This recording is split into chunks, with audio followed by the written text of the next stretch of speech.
Добар вечер, драги мои. Добре дојавте во уште една возбудлива епизода на Мотокаст. Вечерва ќе зборуваме на една многу интересна тема, како што реков, возбудлива. Ќе истражиме како изгледа да се вози со висок адреналин, под притисок, да се влегува во големи ризици, а за сите овие работи ќе ни помогне еден човек кој што е неколкократен европски шампион во автомобилизам, човек кој што многу убаво дознал што значи ризикот, што значи брзината, го освоил асфалтот и вечерва ќе биде тука со нас да ни раскаже и она што можеби сте го слушнале, но се надевам дека и многу работи кои што до сега не сме ги слушнале.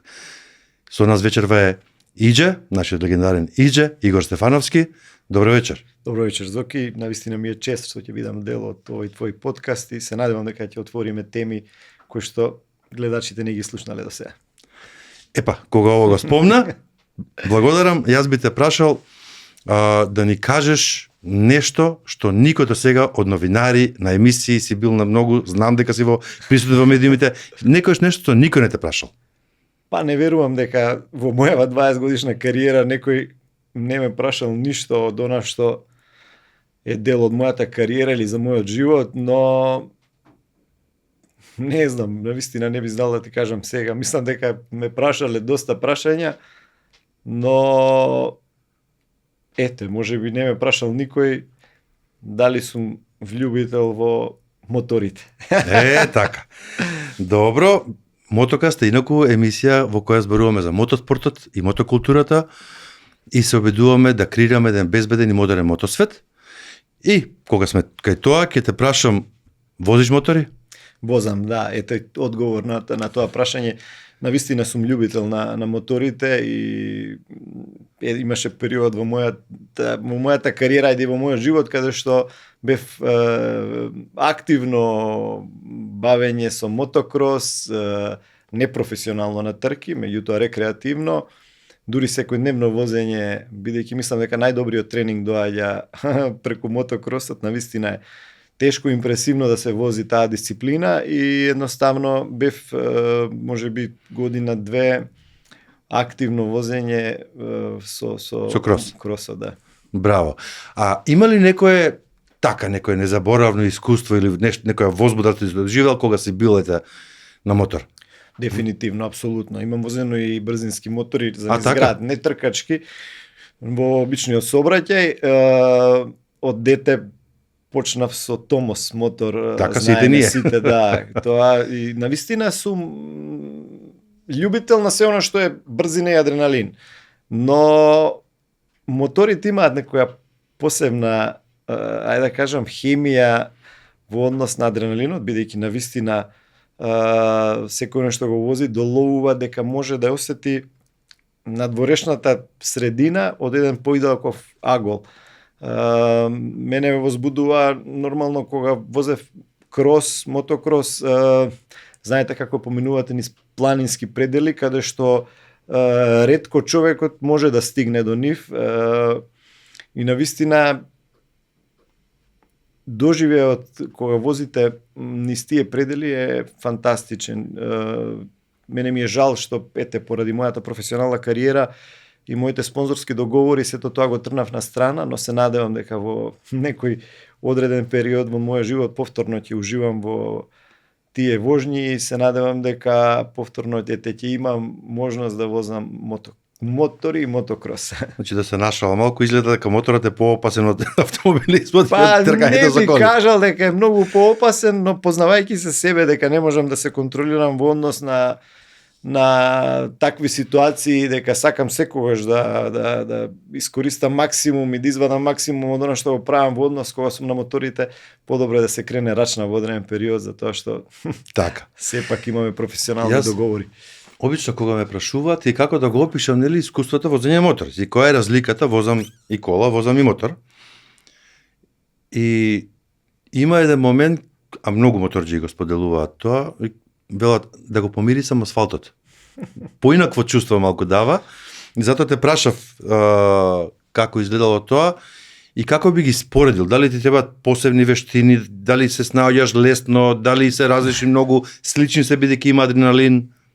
Мислам дека луѓето кои што возат мотокрос, а и мотори, мислам дека повеќето луѓе и оние кои што возат трки имаат талент и за мотори и за коли. Еве сега може да има чист пример е Валентино Роси кој што се надпреварува во ГТ шампионатот и исклучително добар воzač. Во минатите години и сега многу професионални автомобилисти возат и мотори, а и обратно. Мислам дека значи има сличности, има сличности, нормално се различни дисциплини, сосема различно и од стил на возење, но би кажал дека сепак оние што се љубители на адреналинот и на возењето имаат по мое мислење може да се најдат и во двете дисциплини. Јас мислам дека кажеш дека е многу различно и дека треба многу техника, вештини различни. Но во однос на професионалното возење на тркањето дефинитивно е разлика, бидејќи не можете да знаете како е да се возите со Марк Маркес или со Валентино Роси рамо до рамо со нив. Меѓутоа, во принцип, до некоја одредена граница, она нормално возење, мислам дека секој автомобилист би го совладал моторот во одредена ситуација. Сега, кажи ми нешто за возиш брзо, на трки си. Како изгледа тоа да возиш под таков притисок, висок адреналин, огромна брзина? Кога велам огромна, знам дека не возиш ти 350 на сат, но наводно може да развиеш 100, 150, 200, што јас би развил 50. 240, 250, зависи. Ете така. Да, добро прашање. Навистина ридско-брзинските трки се навистина сериозни трки, опасноста е на едно високо ниво на овие надпреварувања. Знаете како е кружните надпревари, сум ги поминал, сум возел и во таа дисциплина, сум имал безброј трки и таму и добри надпревари и доста подиуми и победи. Но некако на тие стази возите и преку 300 км, 280 не е битно, не осеќате брзината, него осеќате оној страф кој што го носат ридско-брзинските трки. На кружните надпревари имате зони за излетување, знаете како имате тренинзи, имате сесии кои што може да се адаптирате према возилото и према стазата, додека на ридско-брзинските апсолутно сето тоа е изостанато. Немате зони за излетување. Нормално, ако не дај Боже се деси нешто од едната страна, се камења, карпи, провали и за жал многу мои колеги навистина го имаат изгубено животот во европскиве трки на ридско-брзински патеки. Во мојата кариера колеги кои што сум возел навистина, во последниве не знам колку години навистина има доста луѓе кои го изгубиле животот, за жал, но сите знаеме со какви ризици се соочуваме. Но она што го кажат ти, брзината, не би можел да ти опишам, бидејќи навистина јас кога ќе влезам во автомобилот, не знам, не би можел да го објаснам тоа чувство, но дефинитивно влегувам во некој друг свет кој што се осеќам, иако навистина е обкружено со такви ситуации, опасности, адреналин и сето тоа, таму сум најсмирен и најубаво се осеќам. Таму си дома. Да, дефинитивно. И кога ги гледам снимките и кога гледам друг кога вози, кога имам прилика да видам, навистина сум плашлив и ми е страф од она што го гледам. И затоа ретко кога гледам мој возење, можеби онборд и нешто чисто да видам каде грешам или ова, меѓутоа не сакам чисто да гледам и други како возат, бидејќи ми влева страф во мене. А кога сум внатре во автомобилот, сосема е друго, апсолутно таму сум бестрашен и има ситуации, еве го спомна водно, дека на водно со автомобил имам максимална брзина околу 190 км на час горе на предвидиковост, така да имало брзи ситуации, поготово сега со Ферарито, од кога се возам, има на ситуации на патеки каде што патеки како водно надминуваме на преку 240 км на час. Тоа е брзина. Да. Знам дека те слушав некаде во некоја емисија, не да се подготвам за емисијата и да проверам што се има по медиуми за тебе. Знам дека спомна Фичо, тоа ти е прво веројатно. Не знам дали се тркал со Фичо, со Југо знам дека спомна. Колку возила сменија сега? Знам имаше Hyundai, имаше Seat Leon, имаше. Honda, имам.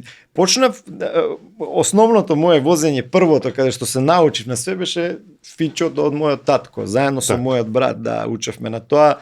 Потоа продадов мое градско Југо спортско, иначе за да направам тркачко Југо.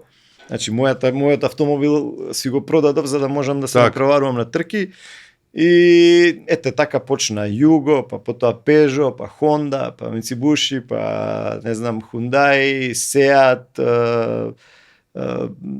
ете до сега да стигнеме до врвот на брендот Ferrari, кој што е, не знам што да кажам, сон на секој човек кој што постои на планетава, дефинитивно. Ајде да ги споредиме малку, ова знам дека сум се обидел да најдам одговор на прашањава, не сум добил до сега, затоа што не сум разговарал со професионалист како тебе. Тоа е југо, тркачко. Тоа е сепак и југо, нели? Так. Сега тоа е преправено, доторивано. Колку мокни се тие? Посебни мотори имаат или се фризираат? Да, посебни мотори, набавувавме делови, се сеќавам од Крагуевац, специјален има тюнер кој што ги прави тие делови. Видете, ако ќе кажеме дека е југо, меѓутоа морам да нагласам дека најголемата заслуга за се ова што е направено е токму тоа југо. Ја таму научив дефинитивно све што треба да се научи и што го имам стекнато како искуство во мојата кариера. Таа борбеност со преварите кои што учествува во тој период, со конкуренцијата, со тренинзите кои што ги правев. Знам дека кога ќе паднеше дожд, кога ќе заврнеше дожд на водно, ја се качував со автомобилот и цело време тренирав за да бидам што подобар. Да, во ризико, тоа се случаи, да, кои што ете ми останале ден денес во сеќавање, но пак ќе нагласам дека југото ми беше она основно што ете ме направи да бидам ова денес. Така, јас се сеќавам мојот татко, кога бев мал, нели, се учев да возам, бевме онај, како беше Милет Реченто 1300 Фијат, го викаа, нели, тогаш кралица на патиштата, за Југославија тоа време, Југо, и постојано се жалев нешто. Нели, не се овие најубави, најнови. И татко ми се смееше, викаше, сине, научи ова да го возиш, што и да дадат после тоа песна ќе биде. Ќе бидеш најдобар, така. Така, а кажи ми, дали си размислувал, ете, ќе помине одредено време, ти веќе 20 години си активен, да се вклучиш во автомобилските трки од друга улога, како тренер, како нешто друго, дел од тим понатаму, или на некој друг начин да го поддржиш развојот на мотоспортовите во Македонија? Дефинитивно, идејата постои и работиме кон тоа. Пред неколку години, пред пандемијата, отворивме академија на симулатори. Идејата ми беше да направиме нешто што во Македонија ќе може да им доловиме на оние кои што немаат финанси, так, а се успешни навистина во тие сим трки, да направиме нешто да пробаме да почнат да се надпреваруваат во тие сим првенства со луѓето кои што се најдобри тоа во Европа. Навистина имаше стварно талентирани дечки кои што возат на тие трки и дефинитивно имаме. Мислам дека двајца и тројца кои што се на завидно ниво во европски тимови низ Европа и се многу добри, имаме мислам и светски шампион во тоа, не ме фаќајте за збор.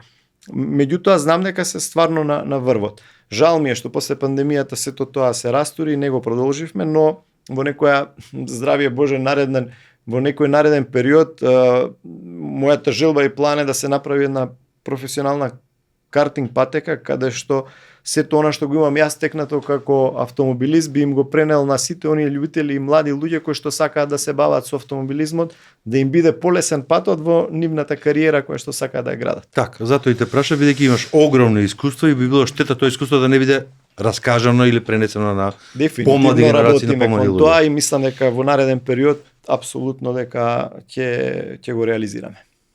А едно друго малку по, како да кажем, интригантно прашање. Докаде сме со F1 стазата во Македонија? Тоа не знам, тоа ќе ги прашате други. Види, шала на страна.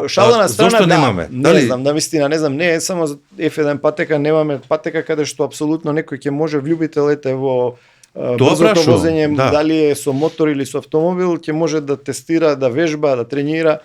Жалосно е што Македонија има трикратен европски шампион, има автомобилисти кои што возат надвор, има мотоциклисти кои што се борат и се со сериозни резултати, да немаме една тркачка патека каде што би можеле да тренираме. Не збориме за патека од висок ранг Формула 1, бидејќи тоа е невозможно. Формула 1, тоа е скапо веројатно. Дефинитивно, премногу. Но мислам дека заслужуваме да имаме една, ајде да кажам под наводници, аматерска патека која што пак сите љубители ќе можат да тренираат и да вежбаат. Јас знам дека најблиска до нас е Серес. Не знам дали имаме поблиска патека. Не, немаме. А она што го спомнати и да вежбаат, ете, имаме луѓе што се и професионалци, што ќе има каде да тренираат, но има на крај грижата и мои другари моторџи што ете има каде да се издува. Да. Ќе си плати, нели, колку чини таму и готово. Не, немаме во Македонија таква можност. За жал, и затоа те прашав провокативно, можеби, а можеби се во тие кругови па и имаш некоја информација. Немам никаква информација во однос на тоа, не верувам дека во брз период би се реализирало.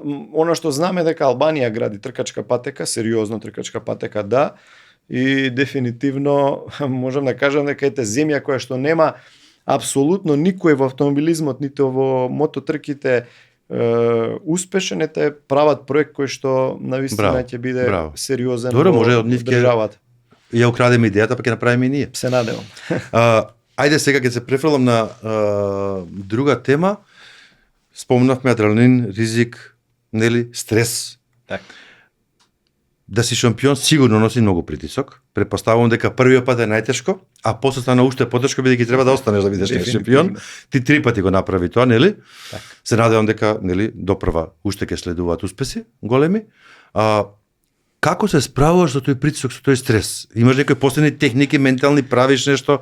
Како изгледа тоа? Не можам да замислам, тоа е огромен стрес. Јас сум нормален човек, навистина не сум од оние спортисти кои што се опколени во некое стаклено звоно и кои што се насочени само кон тоа, иако така би требало да биде по професионален пат ако се оди, но за жал ситуацијата кај нас е да мораме да се бориме со сите предизвици кои што ги носи животот.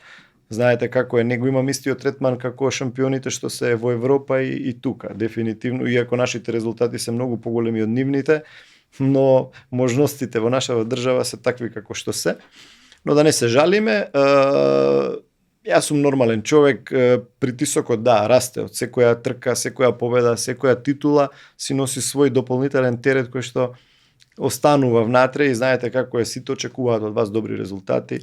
На секоја трка, така. дури едноставно е кога ете ќе бидете втори или трети, луѓето ги гледате дека не се со тој ентузијазам дека очекуваат прво место, а знаете како е. Што прашуваат? Тешко. Иже не победи? Да, малце е така, знаете како е.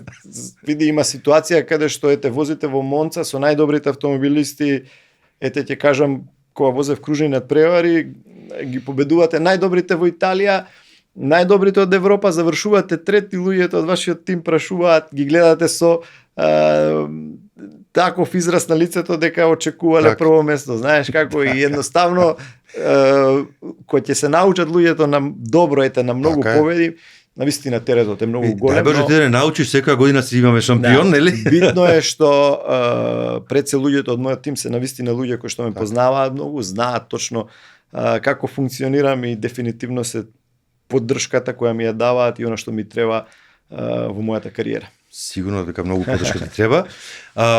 Кажи ми, рековме, тој е огромен притисок, стрес. На други места читав за тебе, слушав твои разговори, значи не си само тркач. Него си и менаџер, него и возиш комбе, како што на една ситуација кажуваше. Механичар си? Бев. И тоа. И тоа. Значи, тоа. За да бидете успешен, пред се зборам автомобилист, јас сум човек кој што сака да знам како ќе биде направен сетапот на мојот автомобил. Ја го кажувам она што моите механичари треба да го направат. И сакам да знам како функционира автомобилот. Сакам да знам кои делови и како функционираат, затоа што тоа ми дава многу поголема самодоверба и можеби и затоа сум во предност во однос на моите конкуренти, бидејќи секогаш се трудам да го осознам автомобилот од комплетната страна, не само од возачкото седиште тоа, него комплетно како функционира секој автомобил. И може би е предност во однос на тоа што ете сакам да кога моите механичари прават некој сетап или кога работат да сум со нив заедно, да го направиме идеалниот сетап погоден за секоја патека како што треба и иако тоа се работи до доцните часови, навистина некогаш сме останували до 2 до 3 сабајле за да се направи утре дента трка, но многу ми е подобро кога ќе сум сигурен дека ќе го направат како што треба и заеднички да дојдеме до ситуација да најдеме идеално решение. Бидејќи навистина во трките знаете како е, милиметри се во прашање, секоја мало подесување делува многу на тркачките патеки, така да може да донесе да сте во добра позиција со автомобилот и може да бидете и контра доле. Значи ти да го преведам по нашки кажано, сакаш да знаеш како диша автомобилот. Апсолутно. И ти да го штелуваш како што сакаш. Да. Браво. Така и треба. Веројатно за тоа што го постигнуваш да можеш да го одржуваш. Сега, сето тоа си што рекове поред, има ли време за тебе?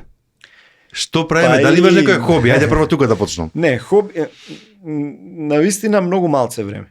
Бидејќи стварно е тежок шампионат, возевме по 12 трки во Европа, а шампионатот е исклучително тежок, 12 различни држави, оваа година се 10 трки, но навистина е многу тешко. Секоја недела е трка, знаете како е, патувате со цел тим, имате шлепер, имате возачи на камион, имате тим кој што јас сум човек кој што не сака да оди со авион и сакам да одам со мојот тим, да бидам секогаш да ја држиме енергијата онаква како што треба, бидејќи е многу битно. Ние не сме тим од 20 луѓе, ние сме тим од некои си 7-8 луѓе во моментов до 9 кои што навистина функционираат како фамилија и претежно одам со нив, заедно одам со комбето до дестинација до Португалија и до Шпанија и до Италија, возам со нив заедно во комбе, бидејќи така функционираме. И многу малце време за мене, како иде на приватен план, секогаш се трудам кога ми е слободното време да го посветам на фамилијата, имам прекрасна фамилија, благодарен на нив, бидејќи имам стварно поддршка која што на еден начин трпат од нивна страна, дефинитивно имам син и ќерка, Олег и Нина, синчето 16 години, веќе момче, ќерката 14 години, така да кога не сум тука, сопругата Емилија насочена кон тоа, бидејќи тоа ми е целта во животот, сакам децата да искочат на еден прав пат, да бидат воспитани онака како што треба, да ги знаат вредностите на животот, бидејќи све тоа е минливо, знаете како е славата, не знам, и финанси, и све ова е минливо. Она што го носите во душата како човек и како карактер што ќе се изградите, тоа е тоа.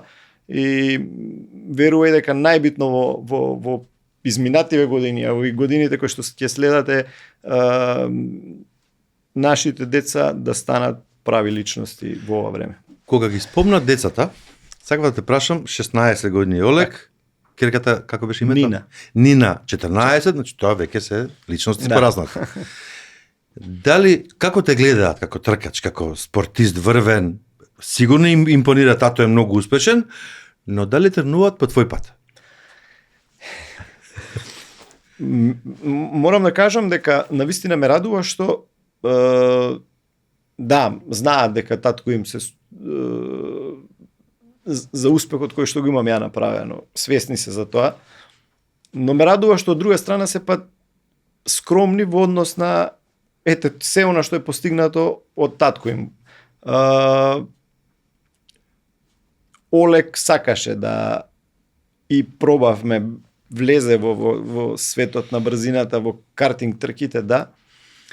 Но знаете како е, некако јас сум кочницата која што пробувам да го трнам од тој пат, бидејќи многу е лесно луѓето кога гледаат, да, иде постигнал ова, слава, успех, моменталниот успех е овој што е сега. Но да се вратиме малце наназад, навистина е многу тешко и не би сакал поготово мојот син да го поминува тој пат, бидејќи нема пари навистина кој што, верувајте, од сега гледна точка би се повторил тој пат. Навистина е трлив, навистина е, може би знаете како луѓето го гледаат сето ова победи, титули и све тоа, меѓутоа како е стигнато до нив, навистина е многу тешко. И едноставно, искрено ви кажам, и покрај сите освоени европски титули, покрај све што е постигнато, борбата се уште трае за да обезбедите спонзори, за да се докажете, за да направите буџет и едноставно мислам дека е многу потребен труд да се вложи и е вложен премногу труд, а мислам дека не е вреднувано во нашата држава онака како што треба. И тоа е причината која што не сакам да го поминува, а знам од све што треба да се трне за да го може да го достигне сето тоа. Види, од една страна, тоа што може би асоцираш на тоа, не сакам да влегувам во тие теми, колку државата помага и дали помага, знаеме дека не е доволно и не би влегувал тука во. Друго сакам да те прашам, односно да го констатирам. Ти си во Македонија омилениот лик. Кога луѓето вртат по каналите видат што има, кога видат твојот лик, се враќаат на тој канал и сакаат да слушат што Иџе ќе каже. Без разлика дали е нели, актуелно Так. ти победил на трка или зборуваш за времето. Значи дека ти во Македонија или во регионов ти веќе си го остварил тоа што треба да го оствариш. Веќе твојата приказна е кажана, Так. во смисол на како човек каков си, успехот што си го постигнал и се. Мислам дека поголема мисија од тоа тешко, и ова што го кажа пред малку и посветеноста кон семејството, децата, сопругата и така натаму, мислам дека тука, а дали некој те поминал или не, знаеш, ќе поминат години, тие детали, да, секогаш ќе останат позади, ама битното е ова што го имаш и што го носиш со себе.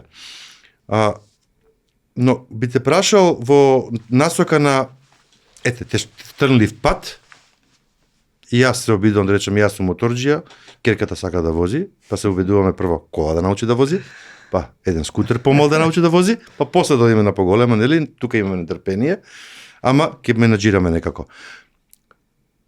Кога би се вратил сега назад, премалку рече, колку, знам дека многу жртви паднале, дали има нешто за што се каеш или да знаеш дека така немаш да го направиш? Не се каам за ништо, апсолутно. Трудот Во однос и на жртвите. тешкотијата зборам. Во однос на жртвите дефинитивно многу. Знаете како е, јас 20 години активно бавење во мотоспортот, во автомобилизмот, а 10 години сум од 2014 точно 10 години надвор во Европа. Значи, во европските шампионати, Так. како што почнав да возам. Знаете како е да стигнете, да треба да одите до Португалија, 4500 километри, до одредена ситуација, дестинација каде што е трката, да возите сам, да одите буквално сам со придружба на мојот татко, да го возам комбето сам до Португалија 4500 километри. Позади имате приколка, на приколката е качен тркачкиот автомобил. Комбето треба го товарите сам со резервни делови. Све стигате на трка, таму треба бидете сам механичар, да симнете колата. Возите, доаѓате во ситуација да повеќе мислата тие кон таткото зашто е останат сам на стартната позиција доле, не дај Боже да се деси, не може да се снајде. Знаете како е, од трка на трка тогаш во тој момент не бев свесен за сето она како се одвивало. Знаете како е, победуваат, одите на друга трка, немате средства, немате пари да купите нови гуми, не знаете дали ќе стигнете. Од тој аспект, спиете во комбе по недела дена, немате кај да се истуширате, нема кај да се бањате по ниви со флаша, со ова. Сакам да ви доловам во каква ситуација се направени тие успеси. И затоа се можеби луѓето не ги знаат, но јас сум навистина горд бидејќи покрај такви тој пат сум го постигнал се тоа што е постигнато сега во моментов. Значи сега имаме можност да бидеме зад сцената, Затоа да не го ви гледаме викам, иџе како тоа нели зад шампионот, сцената тука што се е имало. многу потешко Так. во однос на она што е направено како резултат. Веруете, апсолутно. Значи, имаме ситуација каде што на трка одите сам, правите удес, излетувате од возилото, го поправате сам, не знаете дали функционира добро, се настапувате на трка, победувате со милион ризици кои што ви зависи животот од тоа. Не знаете ни дали ќе се вратите од тие трки, ме разбирате? И сето Добро. тоа, таа тежина ми дава за право да не сакам мојот син или Да мој го близок поминува. човек да го поминува сето тоа, затоа што они ја гледаат приказнат и они не го виделе тоа. Така е. Едини кој што може би го видел дело тоа е мојот татко, кој што доаѓал на тие трки тогаш со мене еве и сега до ден денес. И сопругата што веројатно навечер слушала се. Тоа да не сте во кожа на мајка ми, на најблиските, апсолутно, додека не се заврши трката дефинитивно. Они не сакаат да знаат и ми верувам дека се тоа луѓе кои што моите најблиски се луѓе кои што сакаат само да знаат дали сум завршил, а резултатот е во втор план. Так. Да се вратиш дома. Да. Так. Да не спомнуваме, самиот го кажа тоа, дека третманот овде што го имаш и кога одиш, начинот на кој одиш и оние други европски автомобилисти, кои третмани кои, нели, од сите го имаат, дали веројатно тоа создава некаков, можеби некогаш и фрустрација и револт кога гледаш и нели, но дали се создава некакви пријателства без разлика ривалства на можеби на патеката, но после тоа, пред тоа, дали пријателства се родија, комуницираш со други возачи? Дефинитивно. Видете вака, поготово на овие брдски трки, навистина сите функционираат како една фамилија, без разлика дали се конкуренција и најголемиот конкурент мој кој што ете во 2014-2015 кој што се боревме за титула рамо до рамо, победа една јас, Јиржи Лоз го загуби животот пред 3 или 4 години на едно вакво надпреварување. Меѓутоа останавме додека беше жив, ете и со сите овие кои што се надпреварувам и кои што ми се навистина ривали во прав збор. Так. Со нив сум, што се вика, во стотинки разлики, си помагаме и се поштуваме Значи постои тоа. Да, во кружните надпревари не толку многу, бидејќи таму има таму е кремот на автомобилизмот собран и тука таму нема дружба, нема такво поштовање. Ова е некој друг начин на надпреварување каде што може да го изгубите животот за секунда, а сепак затоа секој со секој се поштува и секој. Че тоа е поинаков ментален склоп, веројатно. Да, поинаков ментален склоп, апсолутно. Со сите сум пријател и ден денес комуницираме без разлика, како што кажав, ривалството е на патека. Разменувате, трае. Овде требаше вака, таму требаше така. Апсолутно. Отворени карти, бидејќи вие на овие надпреварување сте сам со себе. Не може да ви помогне нити да ви наштети некој конкурент друг. Сега кога сме кај ова, јас верувам, дури кога сум те слушал тебе на други места, ме инспирираш на моменти и верувам дека има малку и кај тебе влијание, како и кај сите нас веројатно, малку тоа македонското, можеби менталниот склоп наш, како велат, ние сме како пире, и колку сакаш уништувај, пак ќе излезе на површина и пак ќе го истера своето.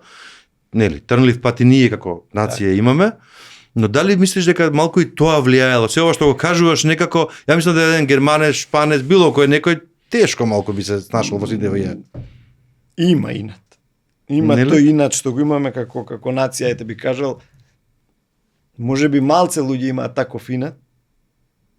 Оние главните што треба да го имаат тој инат го немаат. Оние што не водат, жал ми е. За нас зборуваме сега, Апсолутно, нема везе, си збориме, да. Меѓутоа, ете, како нација, знаете како е, кога ги имаат, гледате вашите конкуренти, ги имаат сите можни услови, имаат возила за тренинг, имаат све што им е потребно, доаѓаат со физиотерапевти, доаѓаат со луѓе кои што психолози, кои што се цело време околу нив, кои што имаат цела логистика што им е потребна и ги победуваат.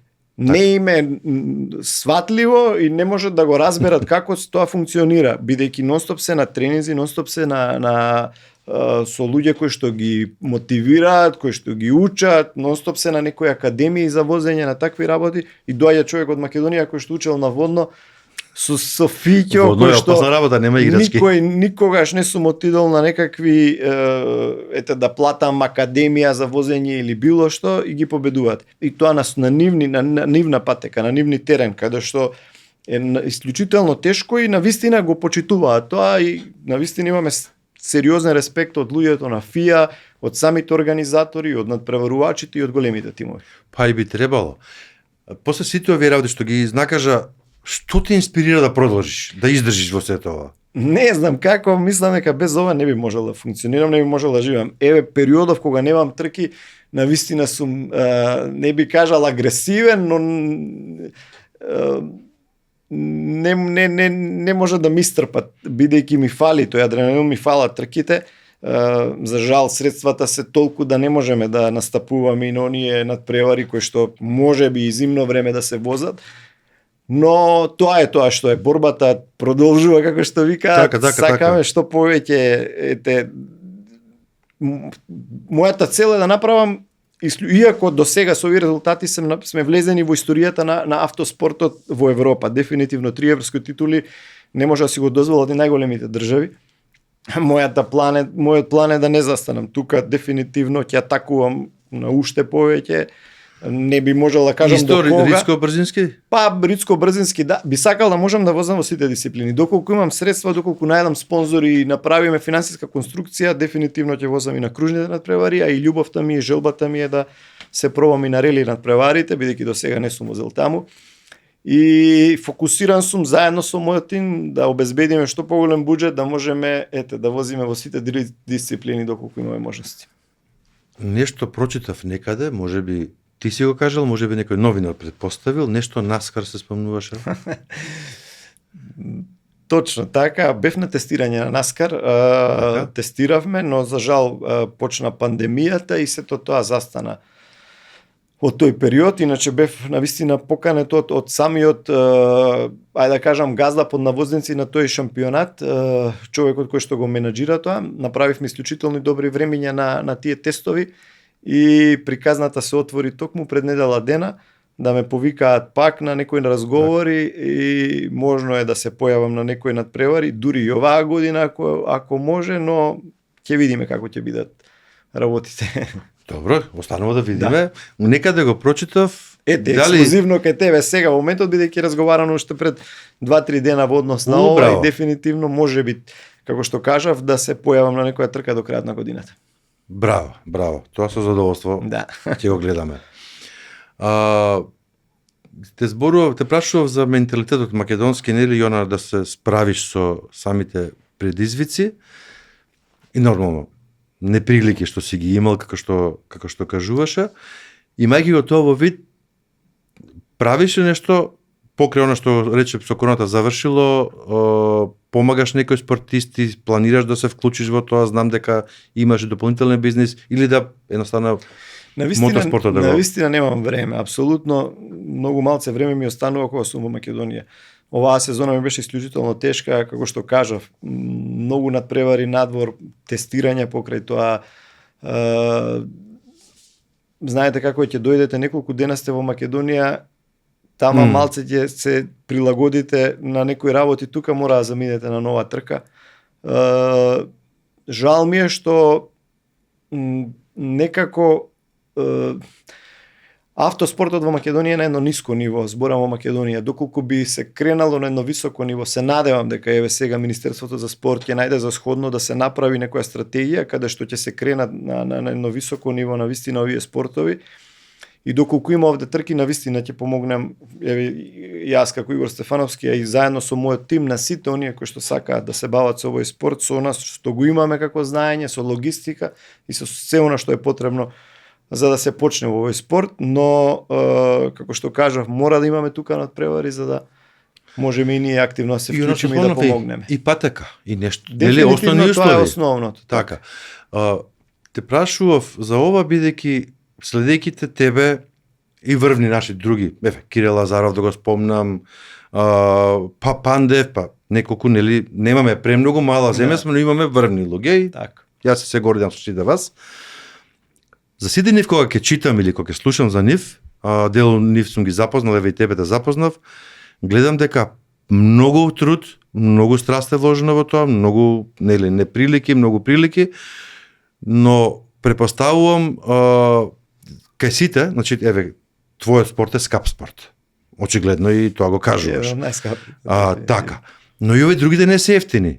Нали, но не е се во парите, едноставно гледам со колку предизвици се соочувате и драго ми е што и покрај се тоа останувате и ти и овие другите нели во тоа. Еве Кире веќе од таа страна веќе е сега, сега е од позадината, тренер, селектор и така натаму и тоа е убавината. Затоа те прашувам бидејќи штете, реков на почетокот, да твоето знаење и искуство не се пренесува, не се прераскажува. Дефинитивно навистина Кире, Пандев и сите останати спортисти се исклучителни луѓе кои што државата треба навистина ги цени бидејќи како што кажа не сме многу, но оние што ги имаме навистина се мотив за сите оние деца, луѓе кои што сакаат активно се бават со спортот. Колку ќе успеат во тоа наредните генерации не можеме да кажеме, но ние сме тука да им дадеме пат, да им кажеме како сето тоа изгледа, секој кој што има мотив и кој што може да го истрпи сето тоа, навистина мислам дека ќе успее. Така. Како би ги да се вратиме малку на мотокаст, бидејќи сепак е емисија за моторџи, како би ги спорил ти перформансите и како речете дека си возили побрзи мотори во брзината, во моќта помеѓу, нели, брзиот автомобил што го возиш и мотор. Како ти изгледа тоа? Споредливо ли е? Може би со претходните автомобили во брзината, во однос на брзината, знаете како е. Со автомобилот имате чувство како да го осеќате, барем јас, зборам за мене, целиот автомобил на седиштето, на моето тело. Јас сакам да сум силно прицврстен за мојот седиште, да го осетам дури најмалото камче кога поминувам во однос на да знам да имам цела контрола преку телото на автомобилот, телото и рацете. Кај моторите мислам дека е истото тоа. Во однос на брзината, претходните автомобили биле можеби поспори во однос на ова сега што го возам, но дефинитивно Ферарито е навистина еден моќен автомобил и текако тежок за управување на овие шампионати. Автомобил кој што брзува за 2,6 секунди до 100, кој што има максимална брзина од 340 км на час, дефинитивно е звер навистина и е многу тежок за возење на овие патеки. Интересно е што разговараме со Ферари во моментов да оди на доработка каде што ќе биде дополнително појачан, да, не знам како сето тоа ќе изгледа. Тоа треба за повлекување кога треба престигнеш нешто да убрзаш или многу и сега, но во однос на моите конкуренти кои што имаат преку 1000 конски сили, 4 погона, сите 4 тркали се многу полесни, бараме ситуација, бараме солуција како да бидеме конкурентни и да можеме да се бориме рамо до рамо со нив. Ова што те прашував за мотокаст, за моторите сепак, дали си размислував ако возиш мотор, каков мотор би купил, каков мотор би возел? Љубител сум на секој, верувај. Да. Јас, мојот пријател Дане Кузмановски имаше Агусти, по некоја сосема случајност ги имаше, жал ми е што една од нив не чував, бидејќи навистина сакам, навистина сум љубител, би можел да се повозам така рекреативно, малце да свртам некој круг, за повеќе не бидејќи знаете како е нагонот на брзо возење, одма делува кај мене, но љубител сум и на чопери, љубител на мотокрос, и на брзински мотори, и навистина уживам и сакам кога одам некогаш да ги гледам на трки, да видам како функционираат и дол, како сите љубители на моторите ми е Валентино Роси, ме инспирира неговата одлучност, сум бил и во местото каде што е роден, тоа Тавулија таму. Навистина е еден преубав амбиент кога ќе влезете во тоа селце, ајде би го кажал, и ме инспирира таков начин на живот на тие луѓе кои што стигнале до врвот, а сепак останале присебни луѓе, да. Так. Дефинитивно, дури сум имал ситуација во Италија кога сум бил на некој од тие надпреварувања да се сретнеме, да со некој од врвните луѓе и во моторите и во автомобилизмот, и навистина се многу едноставни луѓе, а многу постигнале во животот. Браво. Ти не почести пред некоја време беше на роденденот на еден скопски клуб, The Strongest, Так. нов клуб, 1 година постоење, и тоа дефилето, таму не се поздравивме, бидејќи ја бев позади тебе со моторот, после се поздравивме на самиот настан, така тоа беше прекрасно дружење и можеби почесто треба, така, можеби некој ќе доеш и со мотори со нас да се провозиш, полека, нели, без многу брзање. Кажи ми, приватно возиш нешто друго, не возиш Ферари, така? Не ми е битно. И како возиш приватно кога возиш? Не, апсолутно не. Почитувам правила во нормалниот камери не снимаат, ама кажи ми сега, те влечели да... Дефинитивно ме влече секогаш, да, но секогаш кога возам ни сообраќајот, сакам да бидам пример за другите. Нормално мора да бидеме пример, бидејќи навистина културата во Македонија на едно ниско ниво. Зборам за сообраќајната култура, не само како автомобили, како возачи на автомобил или на мотори, и дури и пешаците, стварно сите мора да работиме на подобрување на таа култура, бидејќи тоа е за сите нас подобро за целото општество. Мислам дека она лудување што го прават сега помладите и со моторите, и со автомобилите, трки низ градските улици, и сето она што не доликува на еден град кој што е нормален за сообраќајот, и апсолутно сум противник према тоа, но од друга страна ги сваќам, бидејќи како што кажавме немаме една тркачка патека каде што може да го изгорат својот адреналин. Не е изговор, јас се залагам апсолутно, меѓутоа мораме сите да работиме на ставање на повисока граница на сообраќајната култура во Македонија. Една од целите и на мотокаст е промовирање на мотокултурата, ама на културата, нели? Затоа беше и оне што го направивме дефилето низ скопските улици, подигање на свеста на сообраќајната култура во Македонија и сите заедно да работиме на подобрување на тој дел. Така, кажи ми, кога ќе се пензионираш еден ден, нема да се тркаш веќе, каква кола ќе возиш тогаш? рано е до пензија, се уште имам уште многу да кажам. Европските големи тимови ќе имаат мака уште многу години со нас. Боже. Дефинитивно, тоа ви го тврдам и го Боже. кажувам, да. Но не сум човек кој што пати од комплекси да мојата обична кола за низ град биде, не знам, со некакви перформанси големи или некој модел кој што ова. Те прашувам пошто дека нема да бидеш на трка. Би можел да возам и обична кола, најспора, не апсолутно не ме интересира тоа. Но животна желба би ми била да возам некој бренд кој што навистина го има и спортскиот и елегантниот дел, да уживам во возењето и да сум сигурен во она кога го возам. Дефинитивно безбедноста ми е најбитна на мене и на моите сопатници кога патуваме и надвор низ Европа по долги дестинации, но тоа ми е дефинитивно најбитно да е безбеден автомобил. Сигурно.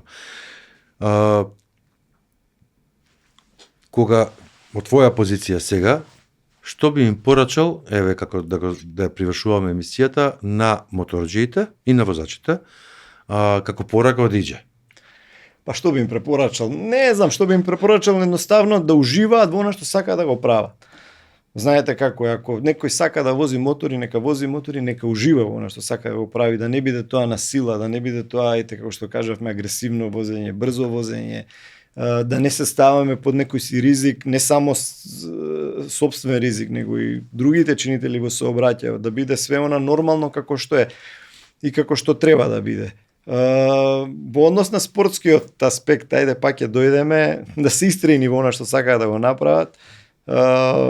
Тие кои ќе имаат препреки во животот, ќе има падови и дефинитивно и ситуации каде што ќе сакаат и ќе бидат приморани да се откажат, да истрпат, бидејќи тоа е успехот тоа е резултатот за успехот.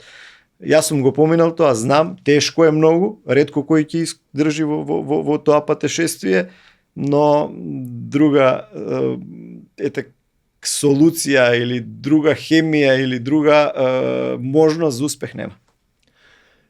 И уште едно за крај совет или порака до гледачите, бидејќи мотокаст гледат луѓе што не се тркаат, луѓе што не возат мотори, една општа порака што би им пратил од тебе? Не би знал што да кажам. Навистина би сакал да им се заблагодарам на сите луѓе, бидејќи навистина имаме голема, барем јас како надпреварувач и човек кој што од Македонија навистина голема поддршка од целиот народ.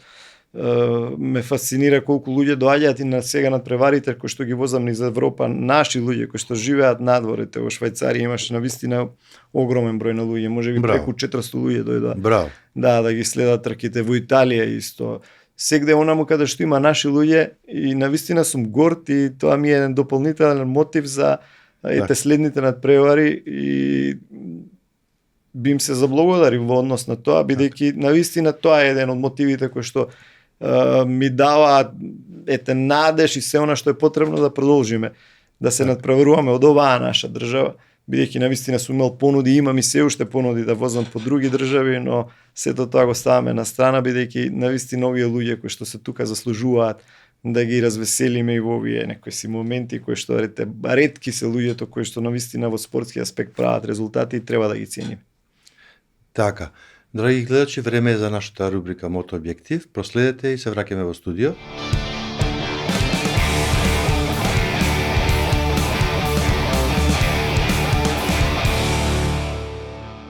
Добре дојдовте во новата епизода на Мото објектив. Уште една убава вест во нашата рубрика посветена на ширење и развој на мотокултурата и мотоспортот. Како што веќе ви откривме во Мотокаст, во една од претходните епизоди, Мото Асоцијацијата на Македонија и Мото Асоцијацијата на Србија воспоставија контакти и се договорија да ја развиваат својата соработка во иднина. Мото Асоцијацијата на Србија е формирана во 1994 година, а Македонската асоцијација се формираше пред нецела година. Двете асоцијации се залагаат за промоција на мотосветот и мотокултурата, организираат разни настани, голем дел од нив се хуманитарни и општествено одговорни настани. Се застапуваат за интересите на моторџиите од своите земји и секако се залагаат за поголемо учество на моторџиите во општеството. Како што беше најавено, така и се случи. Во мотодомот на Плачковица, на мотоклубот Джинки од Радовиш, на почетокот на октомври официјално беше потпишан меморандум за соработка, помеѓу Мото Асоцијацијата на Македонија и Мото Асоцијацијата на Србија во присуство на представници од повеќе од 20 мотоклубови од Македонија и Србија. Имено на настанот присуствуваа представници од сите клубови, членови на МАМ и представници на 10 клубови од Српската Мото Асоцијација.